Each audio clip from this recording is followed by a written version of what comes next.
जी अस्सलाम वालेकुम। Lecture 7 start करते हैं जी कैफ 1 का। आप लोगों को कुछ सवाल होमवर्क में दिए थे। क्वेश्चन 36 और 37 मैं सॉल्व करूंगा क्लास में। 38 तक फिर पहुंचते पहुंचते वैसे ही आप कहेंगे बस कर दें अब। वैसे भी 36 और 37 जो हैं ये रिड्यूसिंग बैलेंस के सवाल हैं, और चूंकि हफ्ते वाले दिन जाते जाते सिर्फ एक सवाल मैंने करवाया था, इसलिए ये दो सवाल मैं खुद सॉल्व करना चाहूंगा आपके साथ। ठीक है जी। उसके बाद क्वेश्चन 10 तो आपने कर लिया होगा। 11 और 12 में एक छोटा सा मसला था जिसको पढ़ाया नहीं गया था। ये तो हर रोज होता ही रहेगा आपके साथ, क्योंकि अगले दिन तो आपने आना ही होता है। ठीक है।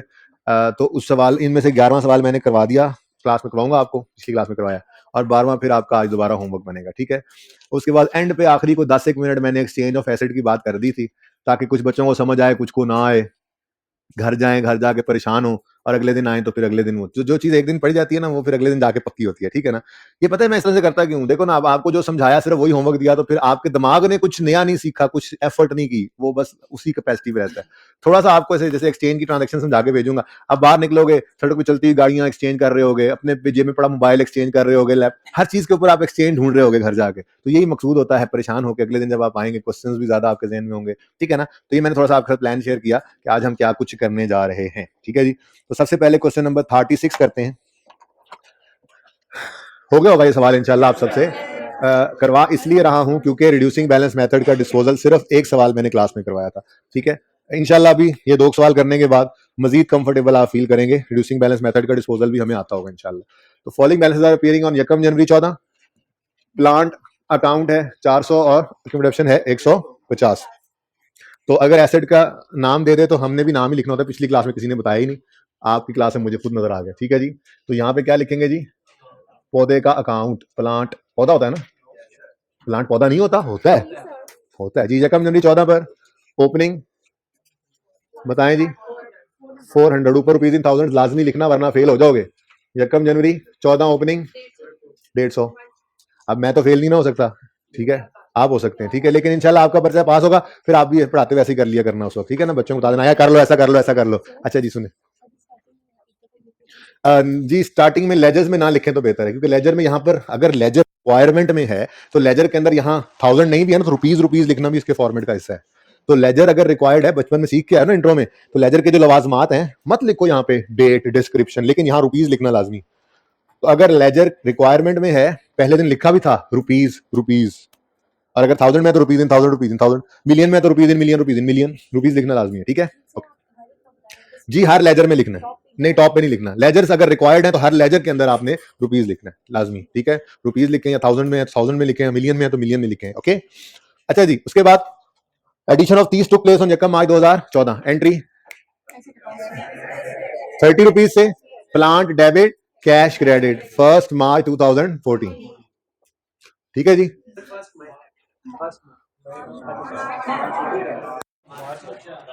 अच्छा जी, उसके बाद an asset which was purchased on यकम May 2011, costing 90 was disposed of on 30 November 14 for 12। अब मेथड कौन सा है? मेथड कौन सा है? आरबीएम, एप्पल मैकिंटॉश जी, डब्ल्यूडीवी, रिड्यूसिंग बैलेंस मेथड है जी, 20%। तो इसलिए डिस्पोजल शुरू करते हैं। स्टेप 1 में एसेट अकाउंट में से जाने वाले एसेट की कॉस्ट को क्रेडिट करेंगे। तो कॉस्ट जाने वाले एसेट की है 90 रुपए, एसेट अकाउंट को क्रेडिट कर दो, डिस्पोजल अकाउंट को। ठीक है जी, डन। डेट यहां पर नहीं बेटा, 30/9/2000। ठीक है जी, date of sale, dispose off on 30 सितंबर, परचेज ऑन यकम मई, पता नहीं क्यों लड़ी गया बच्चे। अच्छा जी, उसके बाद step 2, we will debit the accumulation. Accumulation account में से जाने वाले एसेट की अक्यूमुलेशन को डेबिट करना है। मेथड कौन सा है? तो फिर शॉर्टकट से काम नहीं।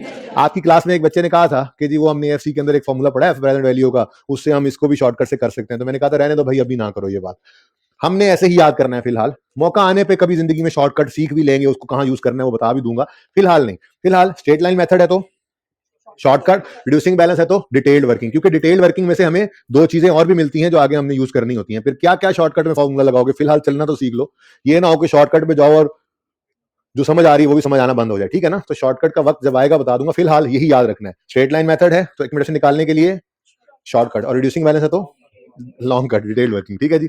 तो यकम मई 2000 11 पे हमने ये एसेट खरीदा था, कॉस्ट थी इसकी 90 रुपए। 31 दिसंबर 2011 इसकी जिंदगी में पहला ईयर एंड आया।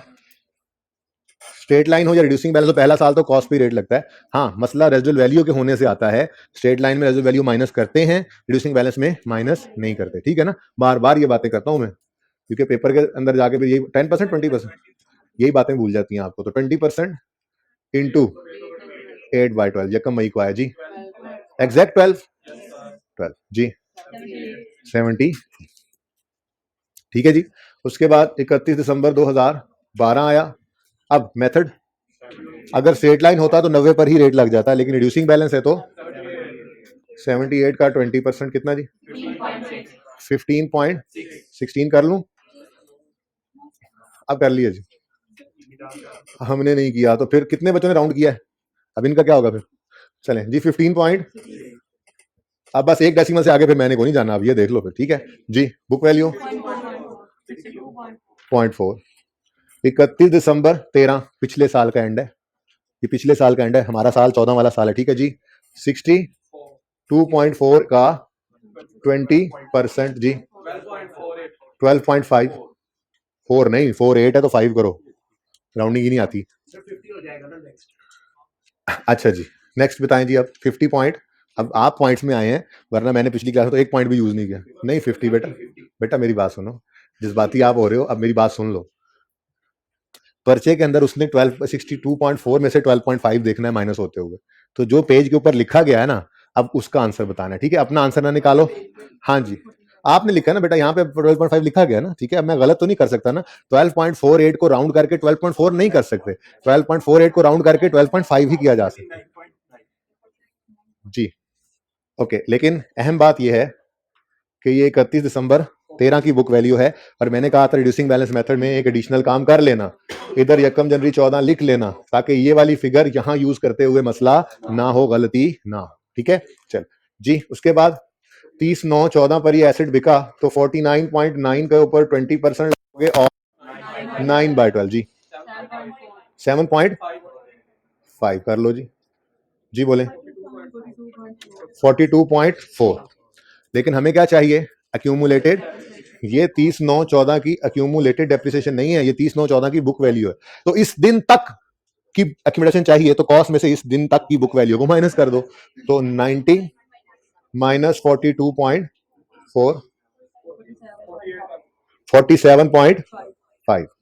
अब एक डेसिमल में चल रहे हैं तो बेटा चलना पड़ेगा फिर, ठीक है जी। तो 47.5 से अक्यूमुलेटेड डेप्रिसिएशन अकाउंट को डेबिट करो 30/9/14 पर, और डिस्पोजल अकाउंट को क्रेडिट कर दो। यहाँ पे सेम ही डेट आती है, मैंने नहीं लिखी, ठीक है ना, लिख लेना आप।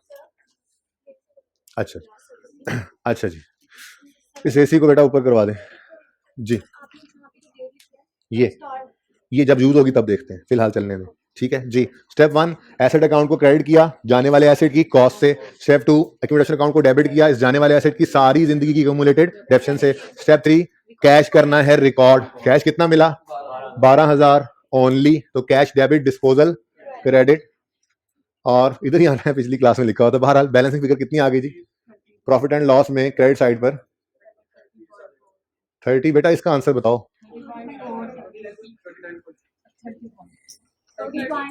अच्छा जी, कैलकुलेटर उठाएं सब बच्चे, इसको भाई ऊपर कर दें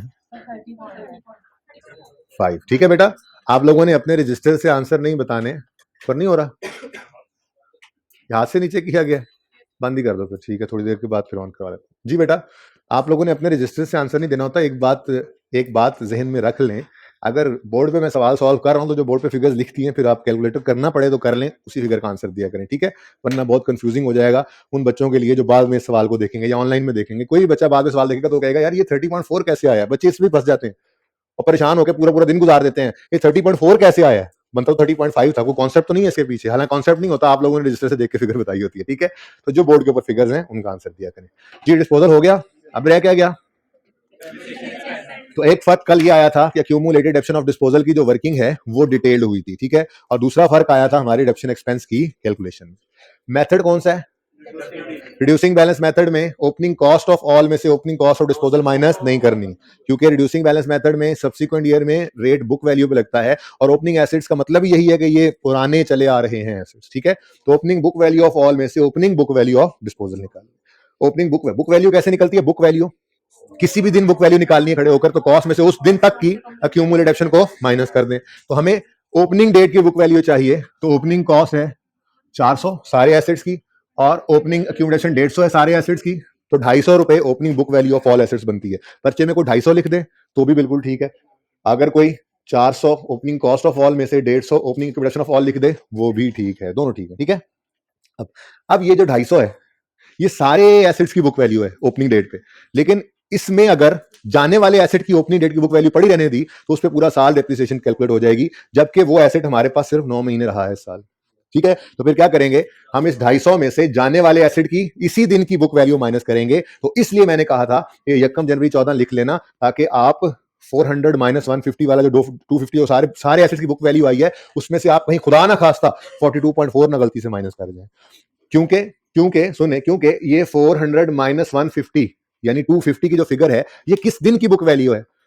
1 जनवरी 14 की। किस दिन की बुक वैल्यू है? क्योंकि हमने कॉस्ट में से किस दिन तक की डेप्शन माइनस की है? 1 जनवरी 14। तो 1 जनवरी 14 के दिन की बुक वैल्यू में से सारे एसेट्स की 1 जनवरी 14 की बुक वैल्यू में से जाने वाले एसेट की 1 जनवरी 14 की बुक वैल्यू ही माइनस करनी है ना, हम 30/9 की तो नहीं माइनस कर सकते, ठीक है। तो इसलिए ये गलती ना हो, मैंने कहा था कि जो आखिरी डेप्रिसिएशन उससे पहले अपने साल की ओपनिंग डेट लिख लिया करो, ताकि opening book value of all में से आप opening book value of disposal he minus करो, ना कि डेट ऑफ डिस्पोजल की बुक वैल्यू को माइनस कर दो, ठीक है। तो फिर माइनस क्या करेंगे जी? 49.9, ठीक है जी, सही है। ये बेटा आपको क्लियर हुआ जी? तो ये वर्किंग नंबर 1 से ये फिगर आ गई हमारे पास, तो वर्किंग 1 से एक ये फिगर आ गई हमारे पास, ठीक है। इसीलिए डिटेल से वर्किंग करनी है लाजमी, इनटू 20% जी। 40 कर लो फिर, 40 पॉइंट एक डेसिमल पे करना है ना राउंड, तो कुछ नहीं बचा। नेक्स्ट एडिशन एक है 30 इंटू, चाहे रिड्यूसिंग बैलेंस है पहला साल तो कॉस्ट ही है, ठीक है जी। किस दिन आया है? 1 मार्च 14 पे, तो इस साल में कितना 10 महीने इस्तेमाल हुआ जी, बोले एग्जैक्ट 5। उसके बाद डिस्पोजल के लिए 49.9 पे 20% लगा के 9/12 करना है, लेकिन वो काम ऑलरेडी चूंकि किया हुआ है इसलिए वर्किंग का रेफरेंस दे दो और 7.5 की फिगर लिख लो। तो टोटल क्या आ गया जी? 52.5। 52.5 से डेप्शन एक्सपेंस डेबिट और एक्यूमुलेटेड डेप्रिसिएशन क्रेडिट। क्लोजिंग बताएं जी। 340 और 155 एग्जैक्ट। चलो जी, आप कोई क्वेश्चन है इसमें तो पूछें। रिड्यूसिंग बैलेंस मेथड, ये कल जरा जल्दी हो गया था ना, मतलब सैटरडे को जरा जल्दी हो गया था, एक ही सवाल कराया था, मैंने कहा था चलो अब करके आना, थोड़ा पक्का हो जाए अब।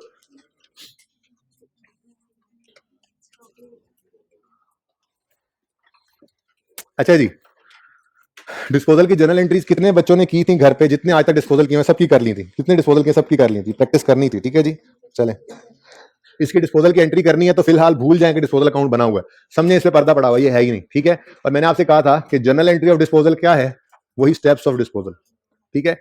अब आपकी मर्जी है, आप स्टेप बाय स्टेप चलें, पहले एसेट अकाउंट को क्रेडिट करें, फिर कमर्शियल अकाउंट को करें, फिर कैश को डेबिट करें। या एक और बात भी आपको बताई थी कि अगर आप ज्यादा एरर फ्री तरीके से चलना चाहते हैं ना, तो अब आपको पता लग गया डिस्पोजल की जर्नल एंट्री क्या होती है। आप पहले अंग्रेजी के अंदर वो जर्नल एंट्री लिख दें, एक्यूमुलेटेड डेप्रिसिएशन का अकाउंट डेबिट, कैश का अकाउंट, ये एंड वालों, ये फिगर ये नजर आ रही राइटिंग एंड वाले भाई, और एसिड का अकाउंट, एसिड नहीं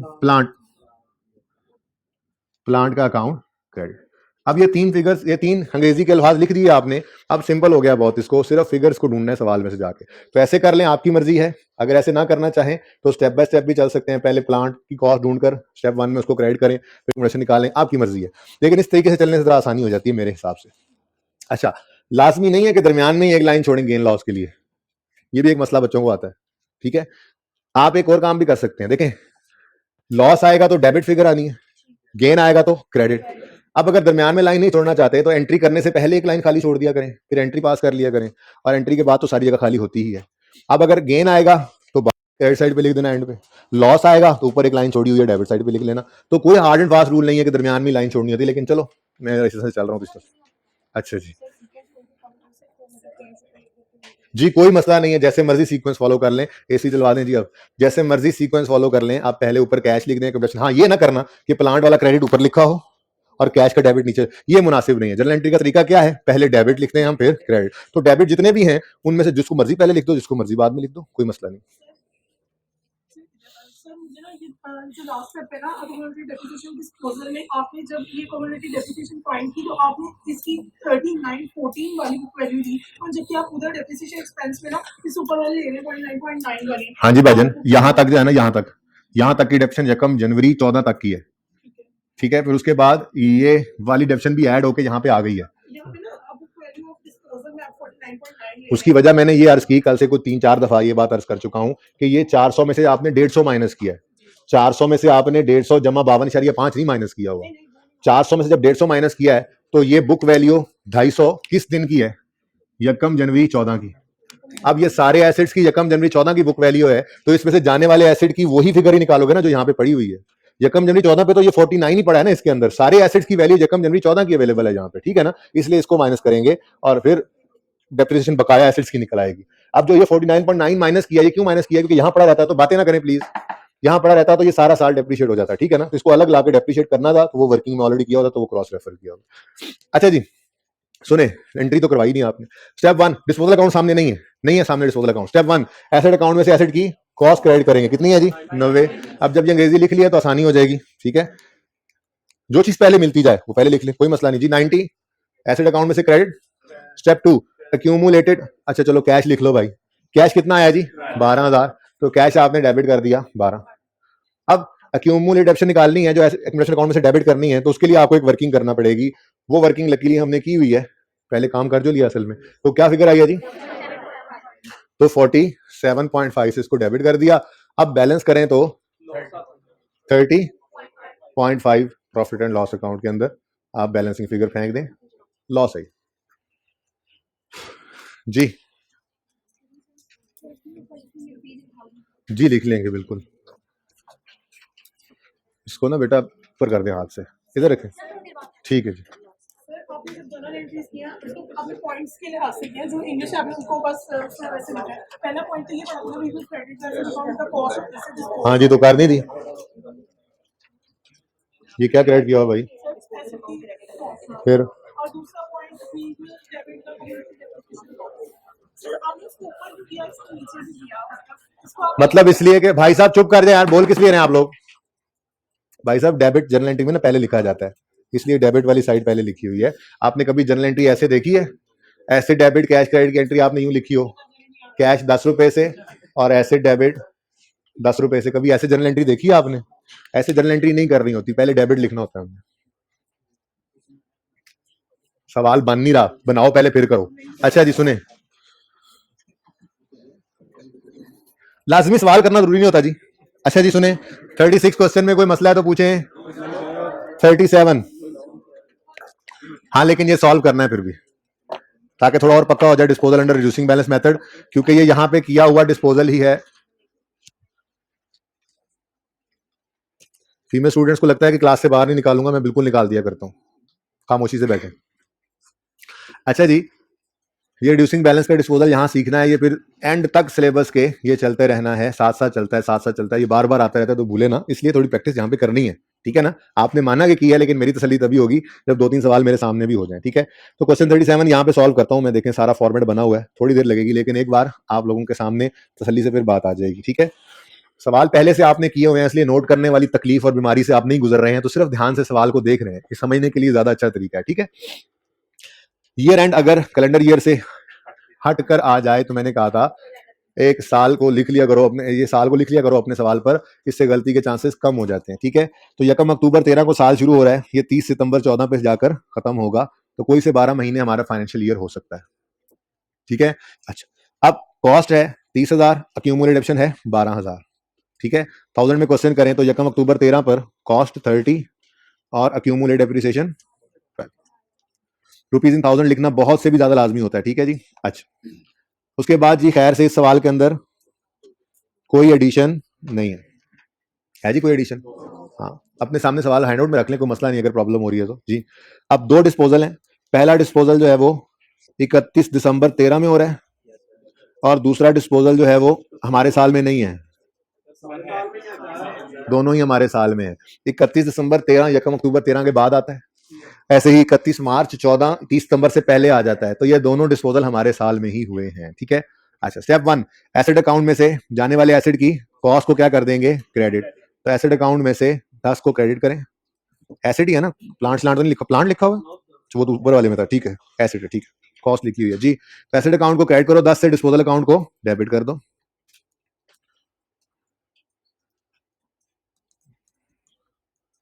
जी किस दिन, 31 दिसंबर 13, ठीक है जी। स्टेप 2, इस जाने वाले एसिड की एक्यूमुलेटेड डेप्शन को डेबिट करना है एक्यूमुलेटेड डेप्रिसिएशन अकाउंट में से, लेकिन मेथड चूंकि रिड्यूसिंग बैलेंस है तो बड़ी तफसीली वर्किंग करनी पड़ेगी हमें वर्किंग 1 में जाकर। एसिड खरीदा था 10,000 रुपए का, खरीदा था यकम मार्च 2011 पर, और रेट ऑफ डेप्रिसिएशन है 10% रिड्यूसिंग बैलेंस। चुप करके बैठे जी। तो 10,000 से कॉस्ट 30/9/11 पे पहला ईयर एंड होना है, तो 10,000 का 10%, लेकिन हाँ अब उंगलियों पे गिन लें, 6 महीने जाया करने से तो बेहतर है कि उंगलियों पे गिन लें, ठीक है। मार्च अप्रैल मई जून जुलाई अगस्त सितंबर, कितने मंथ्स बने, 7/12 जी। 0.6 कर लें, 0.6 एक डेसिमल तक चलाएंगे। एक बात अब याद रखना, एक उसूल सुन लो, राउंडिंग खुल के करो, कोई मसला नहीं है, rounding is not a mistake, कसम उठवा लो मुझसे, राउंडिंग सही करनी है, लेकिन 12.4 को 12 करना है अगर राउंड डाउन करना, राउंड करना है तो ठीक है, और 12.5 को 13, ठीक है। लेकिन राउंडिंग राउंडिंग वक्त बचाती है ना, 1000 में, मिलियन में सवाल है आपको, नहीं जी नहीं, हम तो रुपीज में करेंगे। आप सवाल के अंदर लिखा हुआ है 100 मिलियन, 80 मिलियन, 20 मिलियन, 30 मिलियन, आप सवाल के अंदर वो लिख कर फिगर आगे 6 सिफरे लगा रहे हैं बैठे, एक ही सवाल करके पर्चे में आ जाना, टाइम बचता है। मिलियन में सवाल अगर है तो टाइम बचेगा, मिलियन में कर लेंगे तो। राउंडिंग बिल्कुल करनी है और दलेरी से करनी है, rounding is not a mistake. लेकिन अब एक अगली बात सुनो, अगर कभी सवाल के अंदर फिगर्स हो छोटी, जैसे 10, 12, 8, 7 मिलियन या 1000 में, आप अगर ये फिगर सिंगल डिजिट में आ जाती है, 2 डिजिट में आ जाती है, छोटी फिगर्स होती हैं, तो ऐसी सूरत में आप राउंडिंग करते हुए डेसिमल के बाद एक डिजिट यूज कर लेना। उसकी वजह पता है क्या है, उसकी वजह यह है कि यहां पे तो 0.6 को आप राउंड अप करके 1 कर लोगे, लेकिन अगर खुदा ना खास्ता कोई फिगर आ जाए 0.3, आप इसको राउंड डाउन करके 0 करोगे, ठीक है ना। तो अगर छोटी फिगर्स होंगी जैसे 10 है या 8 है या 9 है या 15 है, इनके ऊपर अक्सर रेट लगकर चाहे वो फिगर पॉइंट्स के अंदर आती है, तो आप अगर छोटी फिगर्स को राउंडिंग में चला रहे हैं, मतलब राउंडिंग में मिलियन में 1000 में सवाल कर रहे हैं और फिगर्स छोटी हैं, सिंगल डिजिट या 2 डिजिट वाली फिगर्स हैं, तो फिर एहतियातन डेसिमल के बाद एक डिजिट को यूज कर लेना, उसको राउंड मत करना, वरना ऐसी किसी सिचुएशन का सामना कर सकता है, आप करना पड़ सकता है आपको, ठीक है ना। सही है, ये बात समझ आई जो मैंने की, दलेरी से करो राउंडिंग, लेकिन फिगर्स छोटी हो तो डेसिमल के बाद एक डिजिट यूज कर लेना, इससे जरा आसानी रहेगी आपको। चलें जी, नेक्स्ट है जी 9.4 आ गई बुक वैल्यू। अब रिड्यूसिंग बैलेंस है तो 9.4 पर रेट लगेगा, लेकिन पूरा साल डेप्रिशिएट करना है। 0.94 है, इसको 0.94 को चलो 0.9 ही कर दो, वैसे 1 भी हो सकता था, लेकिन चलो जी 8.4, ये आंसर ऊपर लिखा हुआ, फिर वही काम कर रहे हो ना तुम, 8.5। अब जी 8.5 का 10% लो, 0.9 कर लो, फिर दोबारा कोई मसला नहीं है, राउंड कर 0.85 को एक डेसिमल तक रखना है। अब राउंड एक डेसिमल पे करते जाओ जी, ये राउंडिंग की प्रैक्टिस हो रही है, टाइम बचता है पर्चे के अंदर, कोई नहीं जी। 7.6 आ गया डेप्रिसिएशन। ओ हमारा साल शुरू नहीं हो गया, 30/9/13, इससे अगला दिन है 1/10/13, यानी हमारे साल का पहला दिन। तो साल अगर कैलेंडर ईयर से हिल जाए तो आप सारे हिल जाते हैं, पता नहीं क्यों।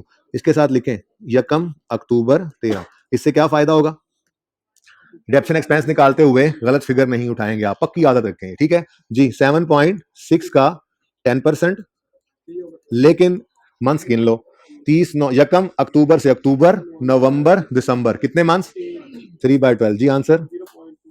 पॉइंट आप मुझे ना फिगर बता दिया करो ताकि मैं खुद राउंडिंग करूं। हाँ बस बिल्कुल ठीक किया आप जी, जज़ाकल्लाह। बुक वैल्यू 7.4 जी, लेकिन हमें क्या चाहिए, एक्यूमुलेटेड डेप्रिसिएशन। 10 में से 7.4 को माइनस करो, 2.6 एक्यूमुलेशन आ गई। अब जो बच्चे कहते हैं कि इसको भी शॉर्टकट से निकाल लें, वो इस चीज को भूल रहे होते हैं कि हमें इस वर्किंग से 3 फिगर्स मिलती हैं। एक तो ये एक्यूमुलेटेड डेप्शन है, जिसको स्टेप 2 के अंदर हमने एसेट अकाउंट में से डेबिट करना होता है। दूसरा ये बुक वैल्यू होती है ओपनिंग बुक वैल्यू, जिसको डेप्रिसिएशन एक्सपेंस कैलकुलेट करते हुए हमने opening book value of all में से माइनस करना होता है। तीसरा बनी बनाई फिगर एक एक्सपेंस की मिल जाती है, जिसको हम डेप्रिसिएशन एक्सपेंस के अंदर सिंपली लिख देते हैं। तो ये फिगर, ये तीन फिगर्स हमें इस वर्किंग से मिला करती हैं जो हम यूज करते हैं सवाल में। एक तो असल में जो निकालने चले थे वो फिगर निकलती है, प्लस दो फिगरें अगले डेप्रिसिएशन एक्सपेंस की कैलकुलेशन के लिए भी हमें जो है वो यहाँ से मिल जाती है। ठीक है, बोर मत हो, जब तक कंफर्टेबल मैं नहीं होऊंगा आप लोगों को मैं नहीं आगे जाने दूंगा, टेंशन ना लें आप, ठीक है ना। तो मैं कंफर्टेबल तभी होऊंगा जब ये दो तीन सवाल मेरे सामने आप करें या आपके सामने मैं ये सवाल कर दूं जी। तो स्टेप 2 में 2.6 अक्यूमुलेशन अकाउंट में से डेबिट करके डिस्पोजल के अकाउंट में क्रेडिट कर दें। इससे आगे मैं ये सवाल इस डिस्पोजल को ना भी कंप्लीट करूं तो कोई मसला नहीं है, आगे इजी होता है, लेकिन चलें कर ही लेते हैं। अब यहां तक हो गया तो कैश कितना आया जी 2000, कैश कितना आया जी 2000। तो कैश डेबिट डिस्पोजल क्रेडिट 2.0 से, और अल्हम्दुलिल्लाह इंग्लिश आज भी जी, कल भी जीत गया जी, बोले 5.4, बड़ा वैसे मारा उन्होंने। मैं ना अक्सर ये सोचता हूँ बस आज के बाद नहीं क्रिकेट देखूं, फिर अगली सीरीज शुरू होती है, फिर बंदा नहीं यार इस दफा सही होगा इंशाल्लाह। अच्छा जी, वर्ल्ड कप आ रहा है, वो तो देखना ही पड़ेगा ना। ओके, अच्छा जी, नेक्स्ट डिस्पोजल है, सेम वही काम दोबारा करते हैं। एसेट की कॉस्ट है 4000 और डेट ऑफ परचेज है 1 फरवरी 2010। तो 1 फरवरी 10 पे कॉस्ट 4 आ गई, डेप्रिसिएशन 4 का 10%। अब मंथ्स गिन लो, फरवरी, मार्च, अप्रैल, मई, जून, जुलाई, अगस्त, सितंबर। इधर ध्यान दो, कितने मंथ्स हैं जी 8/12। बोर नहीं होना, ध्यान रखना है। ये मुझे मैं कुछ जरूरी समझ रहा हूँ तो ये टाइम जाया करो ना यहाँ पे, वरना आज सुकून से एक्सचेंज करवाता। वो एक्सचेंज तो सिर्फ छेड़ सका हूँ आज मैं, क्योंकि बेटा आप लोगों को नहीं पता है। फिलहाल आप एक लेक्चर देके कहते हैं हाँ समझ आ गई, जब चार चीजें और इसमें ऐड होती हैं तो ये सारी चीजें आपको फिर भूली होती हैं जब जरूरत पड़ रही होती है। इसलिए बड़े ध्यान से इसको शौक से देखते रहें और करते रहें जी। शुक्र है देखा डेसिमल के बाद एक डिजिट ले रहे थे, वरना ये जीरो करना पड़ता ना राउंड। ठीक है जी, 3.7 रिड्यूसिंग बैलेंस है तो अगले साल 3.7 का 10% जी बोलें 4 ही कर लो, 0.4 कर लो। नेक्स्ट, इससे प्रॉब्लम तो नहीं हो रही राउंडिंग से, ये राउंडिंग की प्रैक्टिस है, जरा साथ साथ है तो थोड़ा कॉन्फिडेंट हो जाए। ठीक है, जिसने 0.37 लिखा वो भी ठीक है, जिसने 0.4 कर दिया वो भी ठीक है। ये गलती नहीं होती है, आपके एग्जामिनर ने इस चीज को देखना है, ये नहीं देखना कि इसने 0.3 क्या था, पहला क्या था एग्जैक्ट ही था, अच्छा चलो 2.6 था, क्योंकि ये नहीं देखना कि 2.26 किसने लिखा है तो वो सही है और 0.3 वाला गलत है, नहीं। तो ये देखना है, कैलकुलेशन ये है, जिसने 0.26 को 0.3 किया उसने कुछ गलत नहीं किया, उसने राउंड किया है, तो राउंडिंग बिल्कुल इजाजत है, जायज है, कोई मसला नहीं है। ठीक है, तो ये चीजें असल में जो देखी जा रही होती है। बेटा प्लीज अटेंटिव रहें, क्लास में बैठे। अच्छा जी बेटा, अच्छा जी 3.3 आप गुजारा कर लें जी, अब फिर क्या करें। 3.3 का 10% है, ये 0.3 कर लें अब। उसके बाद आंसर आ गया 3। अब ये मुझे लगता है कि ये 30/9/13, ये 1 अक्टूबर 13 से एक दिन पहले है, क्या ख्याल है, सही लगता है मुझे, बोलो। अच्छा चलो, 3.0 का 10% 0 आता है, अच्छा 0.3 आ गया, कितना आ गया जी। असल में सर आप ना हमें बेशक ऐसे घुमाने की कोशिश करते, वर्किंग सामने हुई पड़ी है, पिछली क्लास को तो ऐसा धोखा दे सकते हैं, हमें तो नजर आ रहा था कि एक डेप्शन अभी रहती है, और आपने हमें ये बताया हुआ है कि आखिरी डेप्शन से पहले ये लिखना है, ऐसे कैसे आप हमें धोखा दे सकते हैं ना। होमवर्क में भी सर हमने किया हुआ है, आखिरी डेप्शन से पहले आपने इस साल में, जब देखो ना जिस साल में बिकता है उस साल में डेप्शन, आखिरी डेप्शन होती है ना, कुछ महीने डेप्शन करना होता है, तो उससे ऊपर वाली बुक वैल्यू के साथ आपने ओपनिंग डेट लाजमी लिखनी है। ठीक है, ताकि गलती ना हो। ये बातों को आसान लेने वाले जब पर्चे के अंदर सवाल में गलती करेंगे ना, फिर पता लगेगा उनको जी। तो अल्लाह माफ करे, अब 2.7 का 10% जब लेंगे तो पूरा साल डेप्सिट करना है इसको, नहीं। 1 अक्टूबर से, अक्टूबर, नवंबर, दिसंबर, जनवरी, फरवरी, मार्च, 6/12 जी, 0.136, 0.1 ही ठीक है जी, 2.6 है, कसम से ये बच्चों का ना ये मसला रहता ही रहता है जी। 4 में से 4 थी ना कॉस्ट, 4 में से 2.6 माइनस कर दें। अब एक तो हमें स्टेप 2 की अकोमोडेशन मिल गई, दूसरा इंशाल्लाह opening book value of all में से इस डिस्पोजल की बुक वैल्यू माइनस करेंगे, 2.7 वाली फिगर, आखिरी वाली नहीं करनी। इतनी बार ये काम हम करेंगे इंशाल्लाह कि ये जिंदगी में हमें भूलेगा नहीं। ठीक है, और depreciation expense for the year के अंदर ये 0.1 भी हम ऐड कर लेंगे। ठीक है, तो स्टेप 1 में एसेट अकाउंट की कॉस्ट, एसेट अकाउंट में से एसेट की कॉस्ट को निकाल दें और उसे डिस्पोजल अकाउंट में फेंक दें। ठीक है जी, किस दिन जी, 31 मार्च 2014। स्टेप 2 में अक्यूमुलेटेड डेप्रिसिएशन अकाउंट में से इस एसेट की सारी जिंदगी की अक्यूमुलेटेड को डेबिट करें, वो हमने निकाल ली है 1.4, डेबिट करें अक्यूमुलेटेड अकाउंट को, क्रेडिट कर दें डिस्पोजल। स्टेप 3 में कैश रिकॉर्ड करें, कितना कैश आए 1, और अल्हम्दुलिल्लाह अभी भी लॉस ही चल रहा है, बता देंगे जी जी 1.6 डन जी। अब क्या रह गया जी, सिर्फ डेप्रिसिएशन एक्सपेंस। अब ये देखो पर्चे के अंदर इतना टाइम ही लगाना जितना हम पहले दिनों में लगा रहे थे, यहाँ तो बस डायरेक्ट फिगर्स लिखते हैं। अब opening book value of all 30 minus 12, जो चाहे 18 डायरेक्ट लिखना, खुशी से लिखे, बिल्कुल सही लिखेगा वो, ठीक है, लेकिन मैं जरा अभी ऐसे लिखूंगा 30 माइनस 12, ये आ गई बुक वैल्यू ऑफ ऑल। इसमें से हमने माइनस करना है book value of disposals, book value of जितने मर्जी डिस्पोजल हो उनकी बुक वैल्यू माइनस करना है। टोटल भी कर सकते थे, लेकिन मैंने पहले दिन से ही आपको एक आदत डाली है कि अलग अलग लेके चले हर डिस्पोजल को, इससे कंफ्यूजन नहीं होता।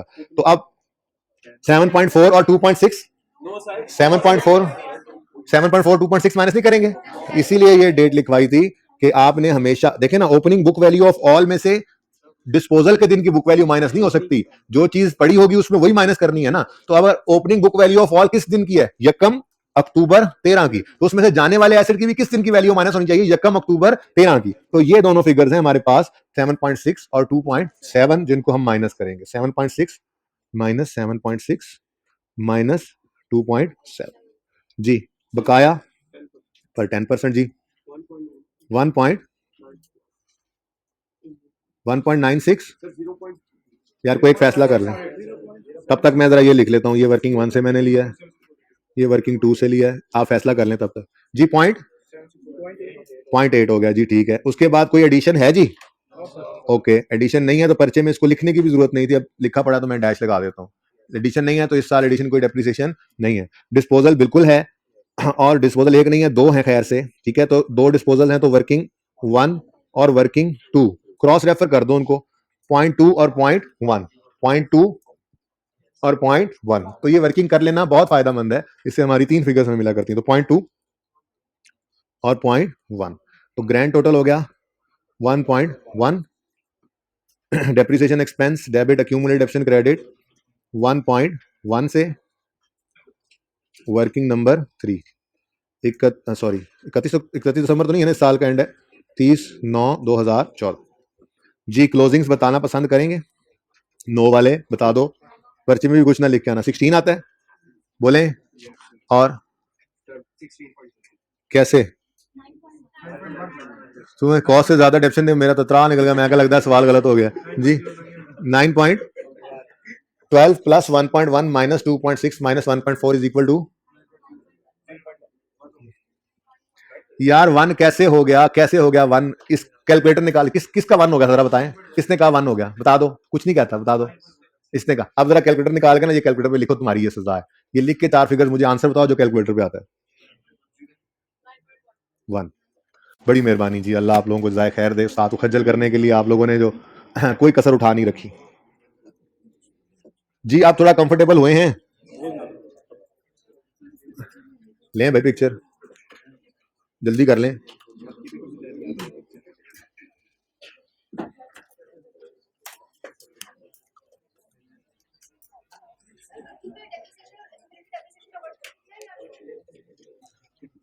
वर्किंग में आप शॉर्ट लिख सकते हैं,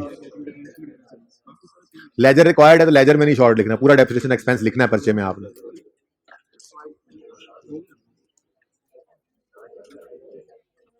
ठीक, कितने बच्चों का ये सवाल बिल्कुल सही था, बिल्कुल सही, राउंडिंग का कोई डिफरेंस नहीं होता, ठीक है ना, ये ना कहना जो हाथ बाद में खड़े करें गलत वाले पूछो क्या गलती, बस सर राउंडिंग का डिफरेंस था। कितने बच्चों का सवाल बिल्कुल सही था, बिल्कुल सही, ओके, बिल्कुल सही में rounding difference is not a mistake, okay. अच्छा, कितनों से गलती हुई थी, कोई ना कोई गलती हुई थी, मंथ्स की गलती हुई, नॉर्मली गलती पता लग गई आपको, मसला तो नहीं है, चले जी भाई बोलो। ये एंड वाला फिर आपको क्वेरी वाला पॉइंट है ना, इसमें प्रॉब्लम आता है, मेरे यहाँ से गलत हो जाता है, मैं गलत वाली बुक वालों तो भाई आपको आप लोगों के भाई प्लीज प्लीज आप लोगों को ये गलती ना लगे, इसीलिए तो मैंने ये अर्ज किया है कि आखिरी बुक वैल्यू की बजाय एक बुक वैल्यू पहले वाली पे डेट लगा लिया, फिर उसको उठाया करो। ये आप क्वेश्चन के लिए जो हम हमें ईयर एंड दे रहा है, ठीक है, अब हमें पता है कि हमारा ईयर एंड क्या है, ठीक है, तो अब हम उससे पहले वाली बुक वैल्यू के ऊपर डेट लगा लेते हैं, ठीक है, लेकिन अब हम यहाँ पे जब कम्युनिटी डेप्रिसिएशन फाइंड करते हैं तब हम उसमें जो बुक वैल्यू लेते हैं ना, ये वाली। मेरे दोस्त मेरी बात सुनो, एसेट जब बिका है तो बिकने वाले एसेट की सारी जिंदगी की डेप्रिसिएशन हमने माइनस करनी होती है, डेबिट करनी होती है लिक्विडेशन अकाउंट में से, ठीक है। मुझे देखने दे, 1 मिनट की अच्छा फिर ऐसा करते हैं, आप क्लास के बाद आ जाओ, ठीक है, ठीक है। अच्छा जी सुने सुने सुने,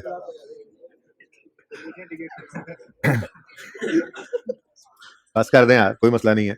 ओके जी, अब 38 क्वेश्चन जो है ये स्ट्रेट लाइन वाला था, मेरा नहीं ख्याल अब इसको कराने की जरूरत है, लेकिन वैसे ये इंशाल्लाह साकिब को मैंने कह दिया है, वो ये सॉल्व करके तो मुझे दे देंगे सॉफ्ट में, ये सोल्यूशन मैं आप लोगों के साथ कल शेयर कर लूंगा, आपस में मत बोला करें प्लीज।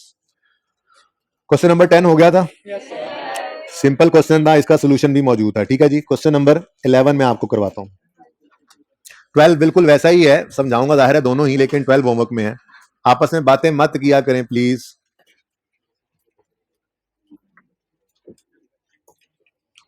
जी question number 11, mister Saad has provided you with following information, plant and machinery cost है यकम जनवरी 12 पे 600 और अक्यूमुलेटेड डेप्रिसिएशन है 200। यकम जनवरी 12 पे कॉस्ट है 600 और अक्यूमुलेटेड डेप्रिसिएशन है 200, ठीक है जी। Next, following is the addition made for the year ended 31 दिसंबर 12, हमारे साल में ये एक एडिशन हुआ है प्लांट एंड मशीनरी का, यकम फरवरी 12 पे 70,000 का। Entry, plant and machinery account debit, cash credit यकम फरवरी 2012। डन, यहां तक को मसला। Next, during the year a plant purchased on यकम जुलाई 9 having book value of rupees 15,000 is sold on 31 March 12 for 15,800। तो ये हमारा एसेट जो है ये 31 मार्च 12 को बिक रहा है, तो स्टेप 1 में हम एसेट अकाउंट में से 15,000 को क्रेडिट करके डिस्पोजल अकाउंट में डेबिट कर देंगे। क्या सारे क्यों नहीं बोल रहे, सारे क्यों नहीं बोल रहे, सारे क्यों नहीं रोक रहे? ये सवाल के अंदर एसेट की बुक वैल्यू गिवन है, हैविंग बुक वैल्यू ऑफ 15,000। और जब मैंने आपको डिस्पोजल सिखाना शुरू किया था, जब पहले दिन मैंने आपको स्टेप 1 लिखवाया था, तो मैंने कहा था एसेट अकाउंट में से एसेट की कॉस्ट को क्रेडिट करो, और फिर मैंने साथ ही आपसे कहा था कॉस्ट ही क्यों क्रेडिट करते हैं, तो फिर मैंने खुद ही जवाब दिया था, क्योंकि आप में से किसी ने जवाब नहीं दिया था, कि एसेट अकाउंट में पड़ी जो कॉस्ट है। कैसे कॉस्ट पड़ी है पता लग रहा है, अक्यूमुलेटेड डेप्रिसिएशन का अलग नजर आना ये निशानी है कि एसेट अकाउंट किस पे बन रहा होता है, कॉस्ट पे। तो जब एसेट अकाउंट कॉस्ट पे बन रहा है तो इस डिस्पोजल की कॉस्ट उस अकाउंट में पड़ी है, तो डिस्पोजल के वक्त कॉस्ट को ही क्रेडिट किया जा सकता है, बुक वैल्यू को तो क्रेडिट नहीं किया जा सकता। हम 2-3 दिन बाद बुक वैल्यू एसेट अकाउंट जो मैंने बनाना पेंडिंग किया हुआ है वो बनाना सीखेंगे। अगर बुक वैल्यू पे अकाउंट बन रहा था तो फिर तो मौजें थी, फिर तो वेव्स थी, बस किल करनी थी। बात समझ रहे हो? क्यों? क्योंकि बुक वैल्यू पे एसेट अकाउंट बन रहा होता तो बुक वैल्यू ही निकालते हैं, फिर तो यही फिगर होती है, हम फटाफट उसको निकाल के बाहर फेंक देते हैं। पर मसला ये है कि एसेट अकाउंट बुक वैल्यू पे नहीं बन रहा, एसेट अकाउंट कॉस्ट पे बन रहा है। उसकी निशानी क्या है? एक्यूमुलेशन का अलग नजर आना। तो एसेट अकाउंट एट कॉस्ट कब होता है? जब अक्यूमुलेटेड ऑप्शन अलग पड़ा होता है।